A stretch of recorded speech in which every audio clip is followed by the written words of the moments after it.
Every human being has a reason to exist, something that makes their life worthwhile. It can be anything, from an object to a person. Although it's mostly a person, I will dare to say that it's always a person. But this question is still without an answer. What makes society today, and I will dare to say life itself throughout time, uncomfortable and painful, is that people don't know what their reason to be is. They do not even know that there is one. So we're walking in circles, looking for something that we don't even know what it is. Everyone knows when they found what they were looking for. When they find it, that's when they realize that they were looking for something.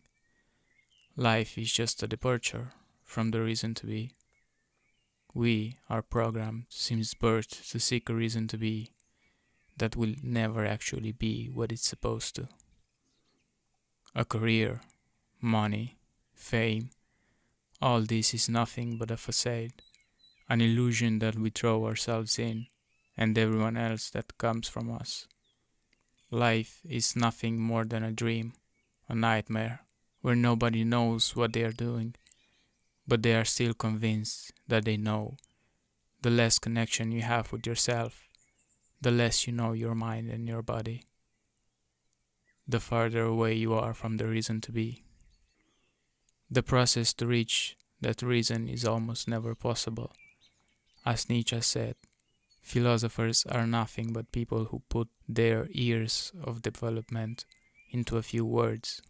So to make it easier for other people to be closer to the reason of being, I would add, a person spends 50 years of their life learning something. They put it into a few words. And if they're great, people will understand it and gain 50 years of life in a single phrase. Rationality and thinking has nothing to do with that, because we are too far away from ourselves.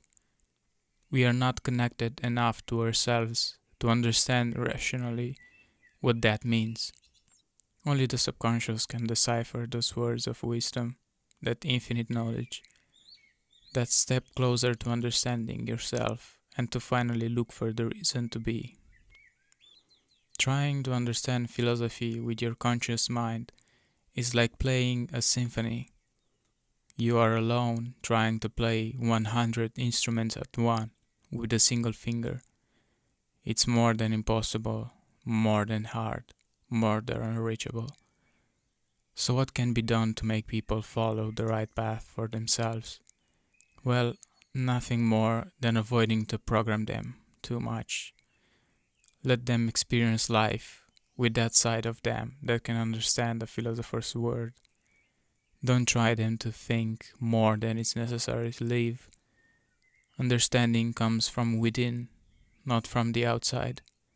Until that point is reached, people who walk in circles for thousands of years will still keep doing so, and the generations to come won't be able to break the cycle. Let people experience the word and do not think of it, because the word is not something you can understand if you can't even understand yourself.